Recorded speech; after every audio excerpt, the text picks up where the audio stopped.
रत्नागिरी जिल्ह्यातील गुहागर येथील समुद्र किनाऱ्यावर नुकताच एक अत्यंत दुर्मिळ समुद्री पक्षी आढळून आलाय।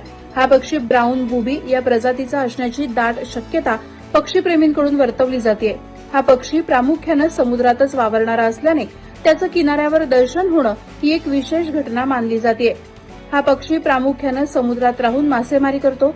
किनाऱ्यावर त्याचं दर्शन अगदी क्वचितच होत असल्याने पर्यटक आणि पक्षीप्रेमींमध्ये सध्या कमालीची उत्सुकता निर्माण झाली आहे। सध्या वातावरणात होत असलेले बदल किंवा समुद्रातील जोरदार वारे यामुळे दिशा भरकटल्याने हा पक्षी गुहागरच्या समुद्र किनाऱ्यावर आल्याचा अंदाज तज्ज्ञांकडून व्यक्त केला जातोय। सुट्टीचा हंगाम संपल्यामुळे सध्या गुहागरच्या किनाऱ्यावरील पर्यटकांची गर्दी कमी झाली आहे। अशा शांत वातावरणात हा दुर्मिळ पक्षी किनाऱ्यावर विसावलेला पाहायला मिळाला।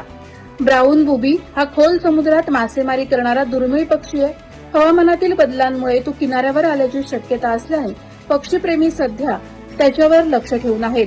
प्रहार डिजिटलसाठी आशिष कारेकर, गुहागर।